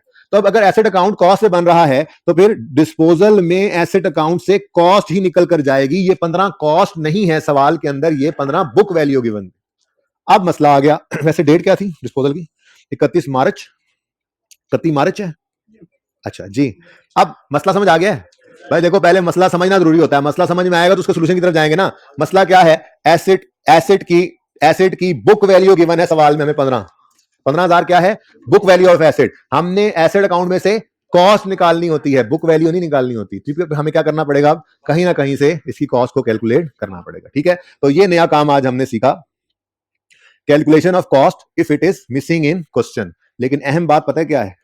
अहम बात यह है कि अगर कॉस्ट मिसिंग हो सवाल में और वो निकालनी पड़े तो बुक वैल्यू और डेट ऑफ परचेज, ये दो चीजों का होना जरूरी है। ये दो चीजें होंगी तो इंशाल्लाह हम कॉस्ट निकाल लिया करेंगे। अगर इनमें से कोई एक चीज भी मिसिंग हो गई तो फिर हम कॉस्ट निकाल नहीं सकेंगे। ठीक है ना? तो बहरहाल अगर सवाल ने कॉस्ट मिसिंग की हुई है तो फिर सवाल ये इतना एम्पल डाटा देगा कि आप कॉस्ट निकाल सकें। ठीक है, तो सवाल के अंदर कॉस्ट ऑफ डिस्पोज होने वाला एसेट मिसिंग है। सवाल के अंदर कॉस्ट ऑफ, नोट करना, जरा रोक के सुन लेंगे, ये जरा सुन ले चीजें, इंशाल्लाह फिर तस्वीर बना लीजिएगा या नोट कर लीजिएगा। सवाल में कॉस्ट ऑफ डिस्पोज होने वाला एसेट मिसिंग है, मिसिंग है। हमें चाहिए क्यों? क्योंकि एसेट अकाउंट में से हमने कॉस्ट को क्रेडिट करना है। अब उसको कैलकुलेट करने के लिए एक छोटी सी वर्किंग है। ये काम दरअसल आप 5वीं 6ठी 7वीं क्लास में कर आते हैं। उस क्लास में तो सबने मैथ पढ़ा होता है ना, ठीक है। आप कोई कहेगा जी मैं तो बायो वाला हूं, मैं तो एफए वाला हूं, ये वो वाली मैथ ही नहीं है। ये तो वो 5वीं 6ठी 7वीं वाली मैथ है। वो काम आपने तब से सीखा हुआ है, बस मैंने आपको रिवाइज करवाना है, ठीक है। अब सबसे पहले क्या करोगे आप, लेकिन मैंने क्या कहा, कॉस्ट कैलकुलेट करनी है तो ये दो चीजों का होना जरूरी है। ये दो चीजें होंगी तो ऐसे ऐसे कॉस्ट निकलेगी। कैसे कैसे? ऐसे ऐसे, ठीक है। सबसे पहला काम क्या करोगे, अज्यूम करोगे कि कॉस्ट है 100 रुपए। ओ यूनिटरी मेथड नाम सुना हुआ है? ओ यूनिटरी मेथड है, अच्छा चल अभी देखते हैं। सब छोड़े फिलहाल, कॉस्ट बुक वैल्यू गिवन है क्या नहीं है। हमारा तो एक एसेट है जिसकी कॉस्ट है 100 रुपए। हमारे एक एसेट है जिसकी कॉस्ट क्या है, 100 रुपए। डेट ऑफ परचेज इसकी क्या है, 1 जुलाई 9। कॉस्ट क्या है, 100 रुपए। कॉस्ट अज्यूम कर ली ना 100 रुपए। डेट ऑफ परचेज 1 जुलाई 9। और रेट ऑफ डेप्रिसिएशन है 20% स्ट्रेट लाइन, ठीक है। तुम जमाई ले लो, इतना अहम काम करने लगा, तुम जमाई ले लो। पास पेपर के अंदर 2 सवाल इस तरह के आए हुए हैं जिनके अंदर ये कॉन्सेप्ट यूज हुआ हुआ है, ठीक है। करेंगे इंशाल्लाह। लो जी, 100 रुपए का एसिड, रेट ऑफ डेप्रिसिएशन 20% है, और पहले साल 6/12 बनेगा। 31 दिसंबर ईयर एंड है ना। अब ये ना कहना कि स्ट्रेट लाइन है तो शॉर्टकट से ही काम चला ले, बिल्कुल चला सकते हैं, लेकिन ना मैं कुछ क्लियर कट चीजें जरा सिखाना चाह रहा हूँ। साथ ही रिड्यूसिंग बैलेंस भी इसी मेथड में सिखाना है ना, इसलिए मैं ऐसे कर रहा हूँ। देखो मेरी बात सुनो, आप लोगों ने ये मेरे साथ ही एक सवाल किया हुआ है जिसमें मैंने फॉर्मेट यही रखा था सेम, मेथड दोनों डिफरेंट थे, याद आ रहा है? तो ये मेथड स्ट्रेट लाइन ही है, मैंने बस फॉर्मेट ये वाला डाल दिया। इस पे कोई एतराज नहीं होना चाहिए, मैंने शुरू दिन से इसलिए आपको इस चीज के ऊपर डाला हुआ, ठीक है ना। शॉर्टकट से हो सकता है ये काम, लेकिन मैं फिलहाल चाह नहीं रहा शॉर्टकट की तरफ जाना, ठीक है ना। डिटेल्ड वर्किंग मैंने आपके सामने ओपन कर दी जी। तो जी बताएं जी। ओहो, कॉस्ट के साथ ही ये लिख दिया मैंने, बता नहीं रहे आप लोग। अच्छा जी, जी कॉस्ट कितनी थी, कॉस्ट कितनी है जी, कॉस्ट मुझे लग रहा है कि मिस हो रही है हैबिट वालों की आवाज भाई। कॉस्ट कितनी है जी, 100। बताएं जी, 10 आएगा। बुक वैल्यू हमारा अज्यूम्ड एसेट है, अज्यूम कर लिया 100 रुपए का एसेट है, 1 जुलाई 9 से डेप्रिशिएट होते होते आ रहा है 20% रिड्यूसिंग स्ट्रेट लाइन मेथड से जी। तो 90 रुपए की बुक वैल्यू आ गई। उसके बाद अब स्ट्रेट लाइन है ना, तो स्ट्रेट लाइन है तो 90 को नहीं डेप्रिशिएट करना, बल्कि 100 पर ही रेट लगता रहेगा। इसलिए कह रहा था शॉर्टकट लग सकता है, लेकिन लगा नहीं रहा, क्योंकि मैंने इसी मेथड को करा के अगला सवाल जो होमवर्क में देना वो यही समझाना है ना, ठीक है जी। 20 बुक वैल्यू 70। उसके बाद फिर डेप्रिसिएशन है तो 100 इंटू 20% स्ट्रेट लाइन मेथड है ना जी, 20, और बुक वैल्यू आ गई 50। ये 31 दिसंबर 11 की है। हमारा साल कौन सा है, 12 वाला ना। लो आ गया हमारा साल। लेकिन हमें इस मेथड में इसकी जरूरत कोई नहीं होती, ये स्ट्रेट लाइन मेथड है, इसमें कॉस्ट ऑफ ऑल में से कॉस्ट ऑफ डिस्पोजल माइनस होती है। लेकिन मैंने वैसे ही आदत चूंकि बड़ी है ना, डेट लिखवा दी आपको, कोई मसला नहीं, ठीक है। अच्छा नेक्स्ट, डेप्रिसिएशन 100 का 20%, लेकिन 31 मार्च 12 पे ये एसिड बिक गया है, तो 3/12, 3/12 क्या आता है जी आंसर, 5 और 40। इसके ऊपर ना मैंने परसेंटेज लिख दिया, ये 100 अज्यूम किया था, लेकिन दरअसल ये क्या था, ये मैंने ना परसेंटेज निकाल लिया एक तरह से, अज्यूम करके 100 रुपए एक एसेट है, ठीक है। अब सवाल के अंदर उसने एक बुक वैल्यू दी है 15,000, जो कि 31 मार्च 12 की है। एक बुक वैल्यू सवाल ने दी हुई है 31 मार्च 12 पे, एक बुक वैल्यू हमने निकाल ली है 31 मार्च 12 पे। क्या ख्याल है, एक सवाल ने दी है, ठीक है, और एक हमने निकाल ली है। हमने जो निकाली है वो परसेंटेज है, सवाल ने कितना गिवन है, 15,000 दिया, ये क्या है, रुपीज। अब वो बचपन वाला मैं कह रहा था ना, यूनिटरी मेथड क्या कहता था वो कहता था अगर 15,045 है तो फिर 100 किसके बराबर होगा, कैसे निकलता था, 15 को 45 से डिवाइड करके 100 से मल्टीप्लाई कर ले। वो असल में तो ऐसे सीखा होगा ना आपने, ठीक है जी, कि 45 जो है वो, ये 15,000, सॉरी 15,000 जो है वो 45 है, तो फिर एक क्या होगा जी, और फिर 100 क्या होगा, ठीक है ना। तो वो एक मल्टीप्लाई बाय 100, लेकिन ये लंबा काम नहीं करना आपने, ठीक है। आप जबानी भी कर सकते हैं, मुझे पता है, आप जबानी कर सकते हैं, मुझे पता है, बड़ा सिंपल सा काम है। क्या, 15 को आप क्या कर दो जी, डिवाइड कर दो 45 से और मल्टीप्लाई कर दो 100 से। लेकिन मैं ये चाहूंगा कि आप एक फॉर्मूला को याद कर लें, ठीक है। वो फॉर्मूला इसलिए याद करवाने लगा हूं, इस फॉर्मूला ने सिर्फ यहां हेल्प नहीं करना आपको, मार्कअप मार्जिन के अंदर आगे जाके और बहुत सारी चीजों के अंदर इसने हेल्प करना है, ठीक है। तो ये जो चीज आप जबानी बोल रहे हैं ना, क्या 15 को डिवाइड करो 45 से और मल्टीप्लाई करो 100 से, इसको एक अंग्रेजी के फॉर्मूला में मैं कन्वर्ट कर रहा हूं, ठीक है। हालांकि ये वही यूनिटरी मेथड है जो आपने बचपन से किया हुआ है, ठीक है। लेकिन यहां पर जो फिगर निकालनी है मैंने, ये कॉस्ट मुझे चाहिए ना यहां पर, ठीक है। उसके निकालने के लिए मैं एक छोटा सा फॉर्मूला लिख रहा हूं, जो आपको रिक्वायर्ड हो ना अमाउंट, कोई भी हो सकती है, आपको पर्चे के अंदर कुछ परसेंटेज देकर कोई एक अमाउंट गिवन कर दे और एक अमाउंट रिक्वायर कर ले तो कोई मसला नहीं है, बहुत सिंपल फॉर्मूला है। जो अमाउंट गिवन हो ना सवाल में, उसको डिवाइड कर दो उस अमाउंट वाली रिलेवेंट परसेंटेज से। ये अभी आपने यही कहा था मुझे, मैंने सिर्फ उसको अंग्रेजी में कन्वर्ट किया। आपने मुझे यही कहा था 15,000 को डिवाइड किससे कर दो, 45 से। 15,000 गिवन अमाउंट थी ना सवाल में, इसको मैंने डिवाइड किससे कर दिया, इसकी रेलेवेंट परसेंटेज से। मुझे रिक्वायर्ड क्या है, कॉस्ट। रिक्वायर्ड क्या है, कॉस्ट। तो मुझे मल्टीप्लाई कर देना चाहिए उस अमाउंट की, तो रिक्वायर्ड अमाउंट की परसेंटेज से मैं मल्टीप्लाई कर दूंगा, मेरे पास आंसर आ जाएगा। ये फॉर्मूला ना बच्चों आपने आज जाके घर याद कर लेना है। मुझे पता है आप कहोगे ये क्या बात हुई, आसान सी बात थी, फॉर्मूला लिखवा रहे हैं हम, वैसे ही कर रहे हैं, हमने नहीं याद करना, हम तो टार्जन है, तो फिर आगे मुश्किल होगा। ये काम आता रहेगा, बार बार काम आता रहेगा, सारी जिंदगी काम आता रहेगा, FAR2 में जाके कंसोलिडेशन में काम आता रहेगा। कर लो याद, इसको कोई मसला नहीं है ये वो यूनिटी मेथड। लेकिन मैं चाह रहा हूं बस इस फॉर्मूला को याद कर लो ताकि उस तफसीली वर्किंग से निकलो, परेशानी से निकलो, और ये बहुत सारे मसाइल आपके हल करेगा। आज याद कर लो, इंशाल्लाह फिर फायदा होगा तो फिर मुझे बता भी देना, ठीक है। अब देखो इधर रिक्वायर्ड क्या है, बाद में एक ही बार नोट करना, एक ही बार नोट करना भाई, ये फॉर्मूला एक फॉर्मूला सब कुछ सवाल एक ही बार नोट करना। फिलहाल मुझे बताओ, फिगर निकालनी है, क्या रिक्वायर्ड है, रिक्वायर्ड क्या है, रिक्वायर्ड क्या है, रिक्वायर्ड क्या है, कॉस्ट। रिक्वायर्ड क्या है, कॉस्ट। गिवन क्या है, बुक वैल्यू। रिक्वायर्ड क्या है, कॉस्ट। मैंने कहा जी अच्छा कॉस्ट निकालनी है, तो मुझे गिवन है 15,000 की बुक वैल्यू। 15,000 की, आवाज मिस हो रही है आमिर भाई, 15,000 की बुक वैल्यू गिवन है, और 15,000 की बुक वैल्यू की परसेंटेज अगर देखें तो वो कितनी है, 45। रिक्वायर्ड क्या है मुझे, कॉस्ट। कॉस्ट की परसेंटेज सवाल में क्या गिवन है, मैंने खुद बनाई है 100। बेसिकली ना हम अज्यूम करते हैं कि अगर 100 रुपए का एसेट होता तो वो 20% के हिसाब से इतने अरसे में कितना डेप्रिशिएट होता, और सवाल ने कॉस्ट मिसिंग करके 15,000 बुक वैल्यू बताई हुई है। हमने अज्यूम्ड कॉस्ट 100 लेकर 15,000 के इक्विवेलेंट अपनी परसेंटेज वाली फिगर निकाल ली। तो 15,000 गिवन अमाउंट थी, उसकी परसेंटेज 45 थी, रिक्वायर्ड कॉस्ट थी, उसकी परसेंटेज हमने अज्यूम की हुई है 100, तो इंटू 100 किया तो हमारे पास आंसर क्या आ गया, 33,300। अच्छा, अब ऐसी फिगर देख के पर्चे में ना आप कहेंगे यार लगता है गलत हो गया सवाल। ये बड़ा मसला है आप लोगों को भाई, इससे कभी भी आपने ऐसा नहीं सोचना, ठीक है ना। ये फिगर 67,777,766.6667 ऐसे कुछ फिगर आ जाए ना, लो जी सवाल गलत हो गया। गलत नहीं होता सवाल, बिल्कुल सही है सवाल, ठीक है ना। आपको कॉन्फिडेंट होना चाहिए कि जो काम आपने परफॉर्म किया कॉन्सेप्चुअली ठीक है, तो फिगर जो मर्जी आती रहे बस ठीक, ठीक है। तो फॉर्मूला लिख दिया आपने, कॉस्ट निकल आई। अब हम निकालने क्या चले थे, हमें बिल्कुल ये फिगर चाहिए थी, कॉस्ट ऑफ जाने वाला एसेट चाहिए थी, क्योंकि हमने इस फिगर को क्रेडिट करना था एसेट अकाउंट में से। लेकिन एट द सेम टाइम हमें अक्यूमुलेटेड डेप्रिसिएशन भी चाहिए होती है स्टेप 2 के लिए, चाहिए होती है नहीं चाहिए। अब उसको निकालना कोई रॉकेट साइंस है, यस वालों, कोई रॉकेट साइंस नहीं है, उसको निकालना कोई मसला नहीं रहेगा है। आप अक्यूमुलेटेड डेप्रिसिएशन निकालने के लिए 33,000, जो मेरे भाई को समझ नहीं आ रही कल से, 33,333 में से माइनस करोगे 15,000, क्योंकि आपको पूरी जिंदगी की डेप्रिसिएशन चाहिए ना, ठीक है जी। 18,333, तो ये वो दूसरी फिगर है जो हमें चाहिए। स्टेप 1, एसेट अकाउंट में से कॉस्ट को क्रेडिट करना है। हमेशा गिवन होती थी, आज मिसिंग थी, वो भी निकाल ली। लेकिन निकली कैसे, देखो अगर बुक वैल्यू ना गिवन होती तो ये अज्यूम फिगर लाकर किसके अगेंस्ट इक्वेट करते। अच्छा, बुक वैल्यू गिवन होती, डेट ऑफ परचेज ना गिवन होती, तो 100 को किस दिन से डेबिट करते करते लाते यहां तक। तो बुक वैल्यू भी जरूरी है और डेट ऑफ परचेज भी जरूरी है। अगर ये दोनों चीजें गिवन है और कॉस्ट गिवन नहीं है और हमें चाहिए है, तो एक सिंपल सा काम है, इसको करके हम कॉस्ट निकाल लिया करेंगे, ठीक है जी। जी रेगुलर हो गया, स्टार्ट तो हुआ वाला पहले से, बस मसला ये था कि कॉस्ट मिसिंग थी, तो ये कॉस्ट निकाली हमने, साथ ही एक रिडक्शन भी निकाल लिया हमने, ठीक है। तो स्टेप 1, एसेट अकाउंट में से एसेट की कॉस्ट को क्रेडिट करेंगे, तो 33,000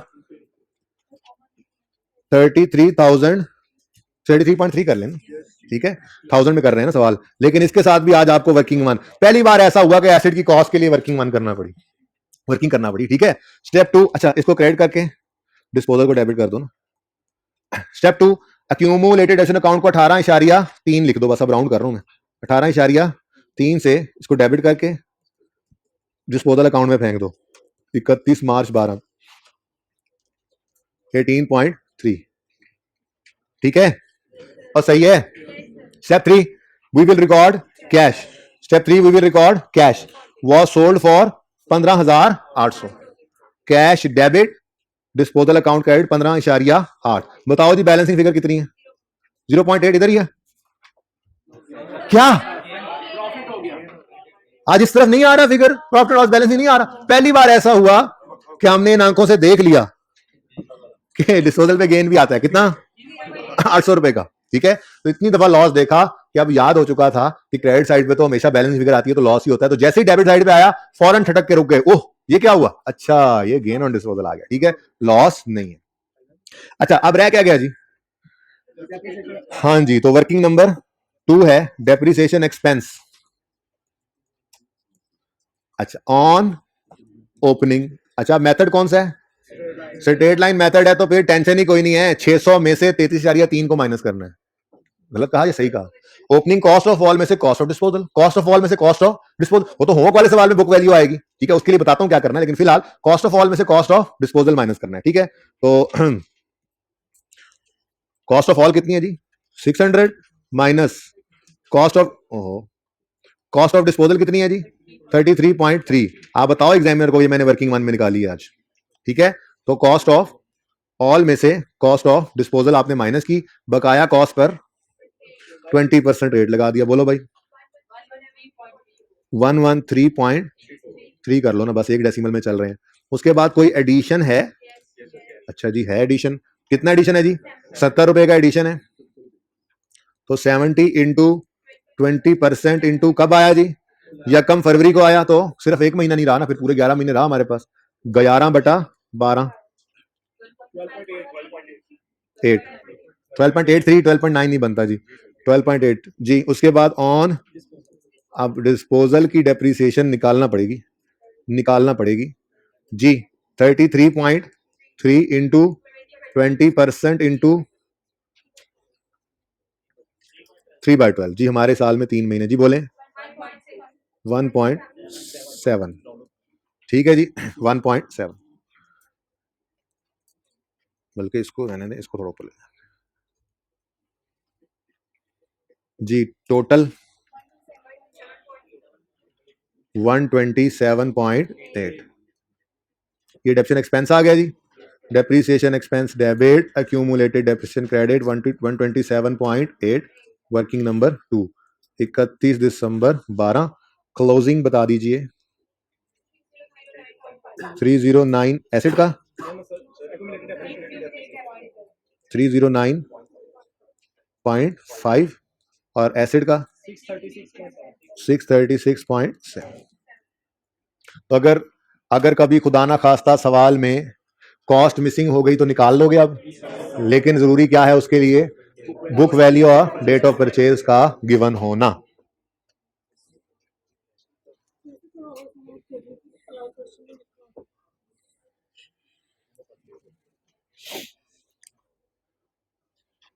ये प्रैक्टिस सेट 11 है ना? ओ खैर गए, प्रैक्टिस सेट 11, हाँ क्वेश्चन 11 बेसिकली प्रैक्टिस सेट का क्वेश्चन है ना ये। किसी ने नोट करना है तो कर लें, एक आध मिनट में, अगर वो कर रहा था साथ साथ। कोई क्वेश्चन? कितने बच्चों ने घर पे से ट्राई किया था और हो भी गया था उनसे सवाल? हाथ खड़ा करें, हो भी गया था। कोई बात नहीं, आप सबसे हो जाएगा इंशाल्लाह। पर्चे में जाने से पहले पहले सीखना है ना आपने। हाँ, ये तो नहीं कहना आपने कि सर आप हर रोज होमवर्क में ऐसे क्यों करते हैं हमारे साथ, ठीक है, कोई बात नहीं, ये तो चलता है। ये तो आपको ऊंचा उड़ाने के लिए है ना, एरोप्लेन्स, सॉरी शाहीन।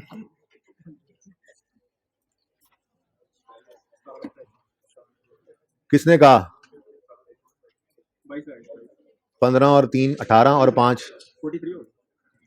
18 और 5 कितने होते हैं? 23। कोई नहीं, मेरा से डिस्पोज मैं चाह रहा हूँ कि 10 मिनट ही बचे। ज्यादा टाइम बच गया तो एक्सचेंज की 2-4 बातें आप ज्यादा पूछी तो फिर तो आप कंफर्टेबल हो जाओगे घर पे। मैं नहीं चाहता, मैं चाहता हूँ कि थोड़ा सा आप आन कम, हाँ, सुकून बर्बाद करते हैं ना जी। यहां तक कोई क्वेश्चन तो नहीं है बच्चों? है क्वेश्चन? आप आजाद आपस में बातें कर लें, फिर मैं पढ़ाना शुरू करूं। व्हाइट कपड़ों वाले भाई और वो ब्लैक शर्ट वाले ग्लासेस वाले भाई, जिन्होंने पीछे मुड़ के देखा है, रेड शर्ट वाले, उनके साथ वाले और वो। ओके, अगला सवाल देखिए। अच्छा देखें, एक टेक्निकलिटी ये भी हो सकती थी छोटी सी, वो ये हो सकती थी कि पर्चे के अंदर, सवाल के अंदर, अभी इंशाल्लाह कल पास पेपर का सवाल करेंगे ना, तो उसमें जो गड़बड़ कर सकता है क्या मैक्सिमम क्या कर सकता है। अभी तो सवाल के अंदर उसने कहा, क्या कहा? अ प्लांट परचेज जकम जुलाई having book value of 15 is sold on 31 मई 12। तो हमने कहा कि खामोशी की सूरत में अज्यूम यही करो नॉर्मल कि ये 15,000 बुक वैल्यू किस दिन की है? 31 मार्च 12। सवाल ऐसा भी कर सकता था कि वो कहता having book value of 15,000 as on यकम जनवरी 12, एज ऑन यकम जनवरी। तो फिर 15,000 यहां नहीं पड़ा होता, 15,000 यहां पड़ा होता। ये टेक्निकलिटी हो सकती है, ठीक है ना। 15,000 यहां पड़ा होता और यहां, और फिर आप डिवाइड करते उसको 50 से मल्टीप्लाई करते 100 से, तो आपकी कॉस्ट आती। ऐसा भी हो सकता है, लेकिन ऐसा नहीं हुआ। उसने डेट ऑफ डिस्पोजल की बुक वैल्यू दे दी, तो हमने जिस दिन की बुक वैल्यू दी होगी हम अपने अज्यूम्ड एसेट को उस दिन ला खड़ा करेंगे, ठीक है। और फिर अपना अजीज अज जान फॉर्मूला लगाएंगे और कॉस्ट निकलाएगी, ठीक है। यहां तक को मसला तो नहीं है। अच्छा, ये सवाल में था नहीं, मैंने ऐसे एडिशनल बात कर दी, ओके। क्वेश्चन नंबर 12 जो आपका होमवर्क है, इसमें क्या है, प्लांट ओपनिंग एक्यूमुलेशन कॉस्ट और एक्यूमुलेशन अलग लगा रही है। रेट 20% रिड्यूसिंग बैलेंस है, ये वाहिद फर्क है। एडिशन एक है उसी तरह से। और during the year a plant purchase on यकम अगस्त having book value of 12 is sold on 31 March 12। Assume वही करेंगे कि ये 12,000 किस दिन की बुक वैल्यू है। अब रिपीटेड बात हो गई ना, अभी होमवर्क में आप दोबारा ही काम करोगे। क्या हो रहा है जी, एसेट अकाउंट में से एसेट की कॉस्ट निकालनी है हमने। मेथड ऑफ डेप्रिसिएशन तो नहीं ना इस पे डिपेंडेंट होता। एसेट अकाउंट का बनना मैंने आपको बताया था शुरू में, एसेट अकाउंट का कॉस्ट पे या बुक वैल्यू बनना ये जनरल एंट्री ऑफ डेप्रिसिएशन से होता है। वरना तो डेप्रिसिएशन एक्सपेंस जिस मर्जी मेथड से कैलकुलेट कर लें आप, ठीक है। डेप्रिसिएशन एक्सपेंस जिस मर्जी मेथड से कैलकुलेट की, अगर उसकी entry depreciation expense debit accumulate depreciation credit कर दिया, तो एसेट अकाउंट किस पे पड़ा हुआ है, कॉस्ट पे। किस पे पड़ा हुआ है, कॉस्ट पे। अब मसला ये है कि एक्यूमुलेशन अलग नजर आने का मतलब ही क्या है, कि एसेट अकाउंट किस पे पड़ा हुआ है, कॉस्ट पे। तो डिस्पोजल की हमें क्या चीज चाहिए, कॉस्ट जो माइनस करें, क्रेडिट करें। सवाल ने अगेन क्या कर दिया, बुक वैल्यू दे दी। अब बाकी सब सेम है, सिर्फ फर्क क्या है, method of depreciation reducing balance हो गया। तो मैंने इसीलिए वर्किंग इस फॉर्मेट पे की थी, ताकि बड़ी ही आसानी से आपको 12 भी समझा दूं, ठीक है। अब इस 12 के अंदर क्या होगा, 12 के अंदर क्या होगा, कॉस्ट ऐसे ही 100 ज्यूम करनी है, लेकिन इस 100 पे, अच्छा पहली डेप्रिसिएशन भी इतनी आनी है, लेकिन आगे ऑनवर्ड्स क्या होगा, यहाँ 90 पे रेट लगेगा और डेप्रिसिएशन पे आगे बुक वैल्यू पे रेट लगता जाएगा। और 31 मार्च 12 पर एक हमारी बुक वैल्यू आ जाएगी परसेंटेज वाली। कॉस्ट सवाल ने दी हुई है, डिवाइड करेंगे उससे, मल्टीप्लाई करेंगे, तुम्हारे पास क्या आ जाएगी, कॉस्ट। यहां तक को मसला, अच्छा ये तो बड़ा आसान है, यहां तक तो मसला होना भी नहीं चाहिए। मसला दरअसल पता क्या होगा, यहां पे आपने ओपनिंग कॉस्ट में से डिस्पोजल की कॉस्ट निकाल दी, काम चल गया था, ठीक है। आपके होमवर्क वाले सवाल में क्या होगा, होमवर्क वाले सवाल में आपकी यहां पर पड़ी होगी opening book value of all, उसमें से आपने ओपनिंग डेट की बुक वैल्यू माइनस करनी है, ओपनिंग डेट की बुक वैल्यू माइनस करनी है। अब ओपनिंग डेट की बुक वैल्यू सवाल ने गिवन नहीं की होती, हुई इस सवाल में। तो देखो सवाल ने यकम मार्च 12 की बुक वैल्यू दी हुई है, 31 मार्च 12 की बुक वैल्यू दी हुई है। हमारा साल तो यकम जनवरी 12 पे शुरू हो रहा है। तो जब आप 500 में से 150 माइनस करोगे, तो ये 350 जो बुक वैल्यू है, सारे एसेट्स की बुक वैल्यू 350 की, ये किस दिन होगी, यकम जनवरी 12 पे। तो जाने वाले एसेट की ये 12,000 बुक वैल्यू यकम जनवरी 12 की नहीं है, ठीक है। तो ये थोड़ी सी टेक्निकलिटी आपको यहाँ पर इन्वॉल्व आपकी हो जाएगी। क्या करना पड़ेगा आपको, आप ये फिगर तो सवाल ने दी होगी, आपको ये वाली फिगर भी निकालना पड़ेगी मजबूरन। तो उसमें क्या करोगे, ये 15 डिवाइड बाय 45 इंटू 50 करोगे, तो ये फिगर भी निकल आएगी, कोई मसला नहीं है। मसला होगा तो जाहिर है मैं कल करवाऊंगा सवाल, ऐसी बात नहीं है, लेकिन मैंने बता दिया है कि क्या क्या मसला आपको यहाँ पे हो सकता है। तो मसला समझ आया, मसला पर कल आएगा ना, चलो समझ। मैं ये कहा कि यहाँ पर opening book value of all आती है ना रिड्यूसिंग बैलेंस में, उसमें से opening book value disposal minus होती है। सवाल ने जो 12,000 दिया हुआ है वो ओपनिंग डेट की बुक वैल्यू नहीं है, बल्कि डेट ऑफ सेल की बुक वैल्यू है। तो आपको ये वाली बुक वैल्यू भी चाहिए होगी इस अगले सवाल के अंदर, वो अब जैसे मर्जी निकालना, मुझे नहीं पता, ठीक है। वैसे कैसे निकालोगे वही बता दिया है कि इस फिगर को डिवाइड करोगे, इससे मल्टीप्लाई करोगे, इस अमाउंट से जो भी यहाँ पे आ रही होगी, तो वो भी निकल आएगी, ठीक है। सही है, हो जाएगा होमवर्क। हाँ जी जाएं जी, इनको रास्ता दे दें भाई, जाने वाले को कोई रोक सकता है आज तक। 36-37 मैंने करवाया, और जो अगला लिखा हुआ है आपके आज वाले हैंडआउट में, वो मैं नहीं करवा पाया, बल्कि मैंने करवाया नहीं, वो सिंपल सा था, उसकी बजाय मैंने क्वेश्चन नंबर 11 करा दिया, प्रैक्टिस सेट 11, ऐसे ही है। उसके बाद एक छोटी सी बात लिखी हुई है, जो छोटी सी बात है इसलिए मैंने आज नहीं की, कल कर लूंगा। वो ये है कि एक तो एसेट बिकता है थ्रू सेल, नॉर्मल डिस्पोजल है, और कभी कभी एसेट डिस्पोज हो जाता है थ्रू डिस्ट्रक्शन, बह गया, जल गया, चोरी हो गया, ठीक है। ऐसे किसी नाज्ञानी आफत की वजह से अगर एसेट बिजनेस का साथ छोड़ जाए, तो है तो वो भी डिस्पोजल। उसकी अकाउंटिंग सिखाऊंगा इंशाल्लाह कल। वो इतना सिंपल था कि मैंने कहा उसका फायदा नहीं है, घर जाके बच्चे क्या किस चीज से सर टकराएंगे, इसलिए उसको मैंने कल पे कर दिया, यहां से काट दिया इसको, ठीक है ना। और एक्सचेंज की डिस्कशन मैंने कर दी, ये क्वेश्चन मैंने करवा दिया, और 42 आपका होमवर्क में चला गया, लेकिन 43 से मैंने फिलहाल मना कर दिया है कि ये मैं कल खुद करवाऊंगा, ठीक है। एक्सचेंज बहुत ही सिंपल ट्रांजैक्शन होती है, लेकिन एसेट बिग एक्सचेंज के थ्रू भी रहा है। देखें डिस्पोजल ऑफ एसेट जो है ना, डिस्पोजल ऑफ एसेट,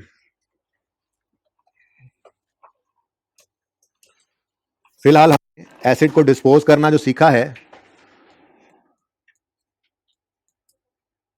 वो थ्रू सेल सीखा है, सही है।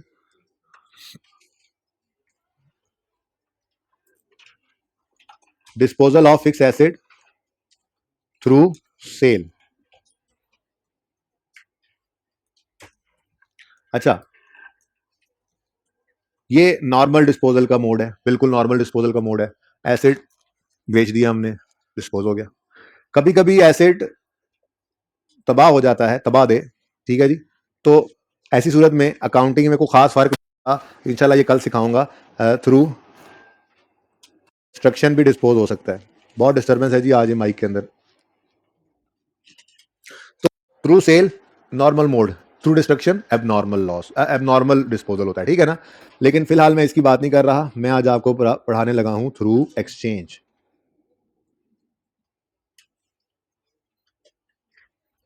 Through sale done, through destruction कल, और थ्रू एक्सचेंज भी इंशाल्लाह भी होने लगा डन। एक्सचेंज सिंपल सी बात है। एक्सचेंज जाने वाला एसिड, और सूरत ऐसी बनेगी कि एक्सचेंज होकर एक आने वाला एसिड भी होगा।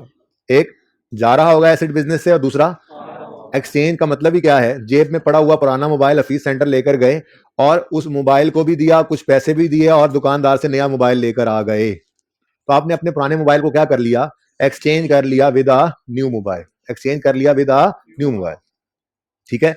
तो बिजनेस के पॉइंट ऑफ व्यू से सोचें तो पुराना मोबाइल तो चला गया ना, बोलो। नो डाउट के इस ट्रांजैक्शन के अंदर एज अ होल ये ट्रांजैक्शन पूरी कैसे होती है कि पुराना मोबाइल चला गया और नया मोबाइल आ भी गया। इस एक ट्रांजैक्शन के अंदर ही ये दोनों चीजें आती हैं। लेकिन पुराना मोबाइल तो चला गया ना, ठीक है। तो मोबाइल का जाना, पुराने मोबाइल का जाना, ये है डिस्पोजल ऑफ फिक्स्ड एसेट, ठीक है। लेकिन ये जाना जो है, ये एक एक्सचेंज की ट्रांजैक्शन के अंदर हुआ है, जिसके अंदर नए एसेट का आना भी जो है वो साथ ही शामिल है, ठीक है।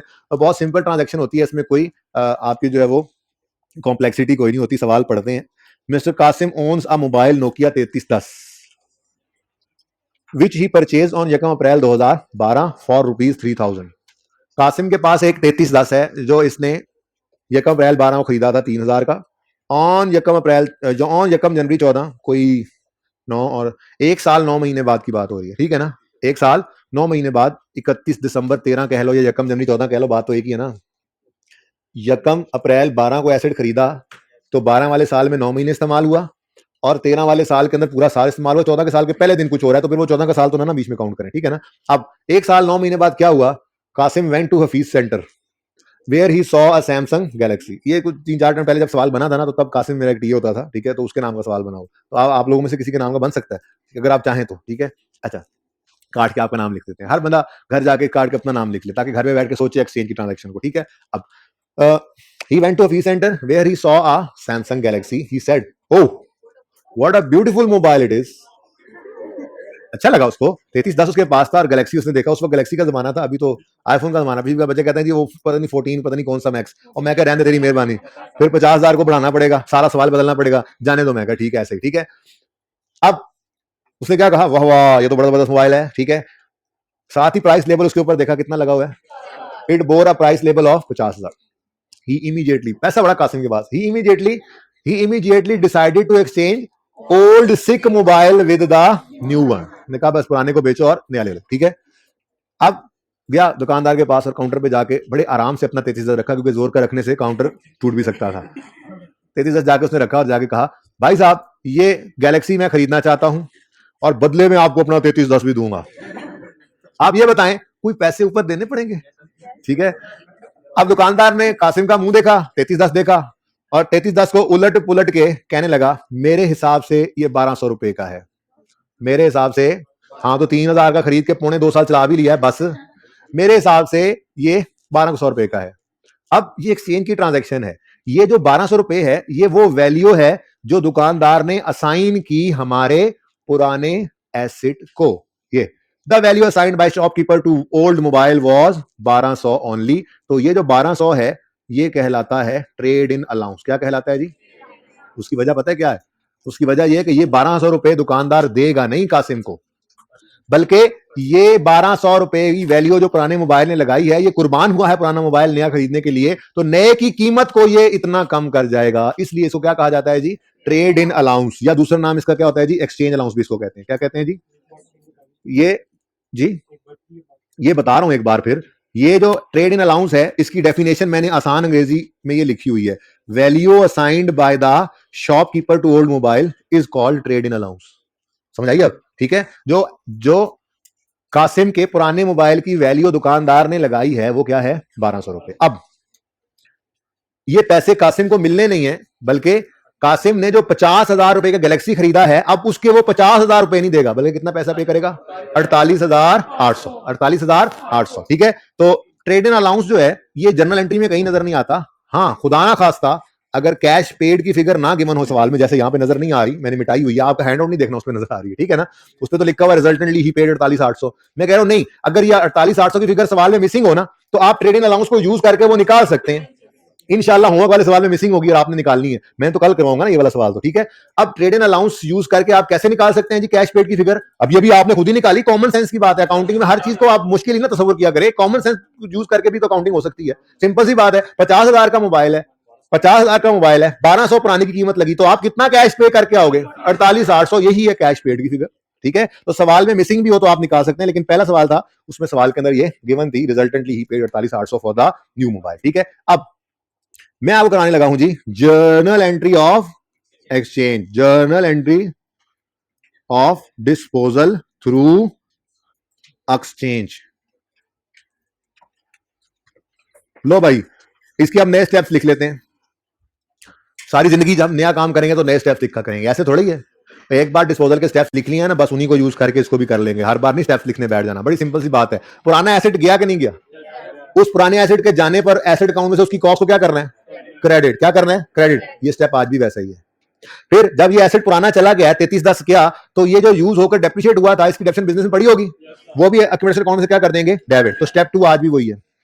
तो स्टेप 1 और स्टेप 2 बिल्कुल सेम है, जरा अभी नोट ना कीजिएगा साथ साथ, ठीक है प्लीज, जरा वो लिख लेते हैं जी। स्टेप 1, एसेट अकाउंट को क्या कर दो, क्रेडिट कर दो। एसेट अकाउंट क्रेडिट हो गया,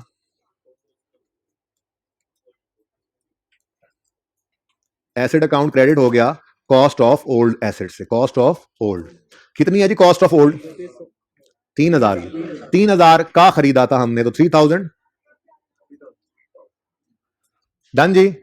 नेक्स्ट, एक्यूमुलेटेड डेप्रिसिएशन अकाउंट को डेबिट कर दें इस पुराने एसेट की एक्यूमुलेटेड डेप्रिसिएशन से। इसके लिए छोटी सी वर्किंग हम किया करते हैं। सवाल खामोश है, रेट ऑफ डेप्रिसिएशन 10% है ना, सवाल खामोश है, तो कौन सा मेथड लगाएंगे, एक्यूमुलेटेड निकालनी है तो depreciation expense of 1 year into year जितने पास हुए। जबानी बड़े हो गए हैं अब। यकम अप्रैल 12 को एसेट खरीदा था, यकम जनवरी 14, 31 दिसंबर 13 या यकम जनवरी 14, बात एक ही है, इस तक मंथ्स गिन लो। 9 महीने 12 वाले साल में और 12 महीने 13 वाले साल में, टोटल कितने बन गए, कितने साल बनते हैं, 1.75 वगैरह। सर सिंपल काम है, 9 महीने इशारिया 7.5 पौना साल है और 1 साल, तो पौने 2 साल बनते हैं, 1.75 ईयर्स बनता है। क्या कर रहे हैं आप, जल्दी करें, छुट्टी दें हमें, इसको लॉ की क्लास की टेंशन होती है जी। तो 1.75 ईयर्स कितनी क्या है जी, ये वो लाइफ है जो एसेट ने हमारे पास गुजारी। तो 1.75 ईयर्स, आंसर बताएं, 525। तो 525 से अक्यूमुलेटेड डेप्रिसिएशन अकाउंट हो गया डेबिट। बताइए जी, स्टेप 1 और स्टेप 2 में कोई फर्क आया?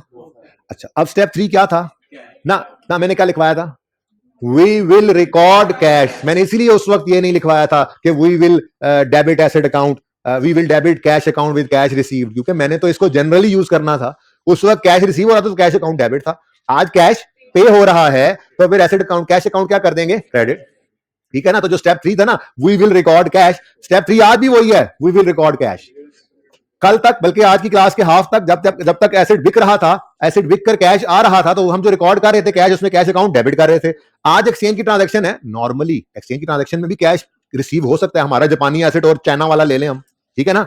ऐसा हो सकता है कि एक्सचेंज की ट्रांजैक्शन में हमें कैश रिसीव हो जाए, लेकिन नॉर्मली 99% केसेस के अंदर एक्सचेंज की ट्रांजैक्शन में हम कैश पे ही कर रहे होते हैं, क्योंकि हम पुराना एसेट दे के नया एसेट ले रहे होते हैं नॉर्मली। लेकिन सवाल बता देगा, ठीक है ना। अब वी विल रिकॉर्ड कैश में हमारे इस सवाल के अंदर कैश रिसीव हो रहा है या पे हो रहा है, तो कैश की जो एंट्री है, स्टेप आज भी तीसरा कैश रिकॉर्ड करने वाला ही है, लेकिन इसके अंदर कैश का रुख बदल गया है। आज कैश अकाउंट डेबिट होने की बजाय क्या हो रहा है, क्रेडिट। 50,000 से 48,800, ठीक है। ये 3 स्टेप्स आज भी वही हैं, पहले 2 स्टेप्स तो बिल्कुल वही हैं। तीसरे स्टेप में कैश रिकॉर्ड करना है, लेकिन कैश रिसीव नहीं हो रहा, समझ आ रही है, कैश रिसीव नहीं हो रहा, कैश पे हो रहा है, डन। अब एक नया स्टेप आया, वो नया स्टेप आपको खुद भी पता है, जो पुराना एसेट गया है उसका जाना तो आप रिकॉर्ड कर रहे हैं। मैंने आपको ये एक्सचेंज शुरू करते ही कहा था कि ये एक्सचेंज की ट्रांजैक्शन एज अ होल तब कंप्लीट होती है जब पुराने का जाना और नए का आना साइमल्टेनियसली रिकॉर्ड हो। ये एज अ होल एक अलग, देखो अगर नए का आना अलग होता और पुराने का जाना अलग होता तो मैं ये एक्सचेंज का लफ्ज ही क्यों बोलता। तो सिंपल डिस्पोजल पढ़ ही रहे थे, तो जाने वाले का सिंपल डिस्पोजल और आने वाले का सिंपल एडिशन, वो तो करते आ रहे थे। पर ये ट्रांजैक्शन अलग अलग नहीं है, ठीक है। आने वाले एसेट का डेबिट होना एसेट अकाउंट में और जाने वाले एसेट का क्रेडिट होना, ये साइमल्टेनियसली होना है, ये एज अ होल एक ही ट्रांजैक्शन है, ठीक है। तो फिर नया स्टेप जो ऐड हुआ, इंशाल्लाह कल यहीं से बात शुरू करेंगे। ये मैं सवाल दोबारा, दूसरा सवाल जो होगा वो कराऊंगा, तीसरा कराऊंगा। एक्सचेंज तो चलता रहेगा, ऐसा नहीं है बार बार आएगा, लेकिन आज तो परेशान भी तो करना है थोड़ा सा, ठीक है। लेकिन मुझे लग रहा है थोड़ी पिछली क्लास परेशान हुई है, आप नहीं हो रहे क्योंकि आपको ना 5-7 मिनट ज्यादा मिल गए। चले खैर, कॉस्ट ऑफ न्यू एसेट कितनी है जी भाई? कॉस्ट 50,000 थी, 48,800 इसलिए दिया कि पुराना कुर्बान भी हुआ है बीच में, ठीक है। तो ये एक नया स्टेप ऐड हो गया जिसको आप शायद देख ना पाए रेड कलर से जब मैं इसको हाईलाइट कर दूं, तो ठीक है। तो कॉस्ट ऑफ न्यू एसेट जो है ये स्टेप 4 में ऐड हो गई और स्टेप 5 आज भी वही है। बैलेंसिंग फिगर जो होगी उसको कहां फेंकोगे? प्रॉफिट एंड लॉस में। बताओ जी। एक मिनट जी, 1275 ये प्रॉफिट एंड लॉस के अंदर बैलेंसिंग फिगर फेंक दें आप। लॉस ही है आज भी खैर से, ठीक है जी। जी स्टेप 4 नया स्टेप ऐड हुआ और प्रॉफिट एंड लॉस वाला स्टेप जो है वो जरा लुढ़क के स्टेप 5 पे पहुंच गया। तो एक नया स्टेप ऐड हुआ और एक कैश के रुख बदला, बाकी सब कुछ वैसे का वैसे ही है। अब कहीं से आवाज आ रही थी कि नेट तो नहीं कर सकते, नहीं कर सकते, आना अलग जाना अलग रिकॉर्ड करना नहीं ना। ये एक ट्रांजैक्शन है, ये एज अ होल ट्रांजैक्शन ही एक है, तो जनरल एंट्री भी एक ही बनती है। आप अलग कैसे? वो तो फिर वही कर रहे हैं आप, अलग एडिशन अलग डिस्पोजल। वो तो एक्सचेंज है ही नहीं, वो तो रिप्लेस है। एक्सचेंज और रिप्लेस में फर्क है। एक मिनट, क्वेश्चन नंबर 42 उधर से 12 और यहां से 42 होमवर्क में करना है। ये ना करिएगा, ये मैं कल खुद करवाऊंगा, ठीक है जी। आज के लिए इतना ही। जिंदगी रही तो कल मुलाकात होगी। अल्लाह हाफिज।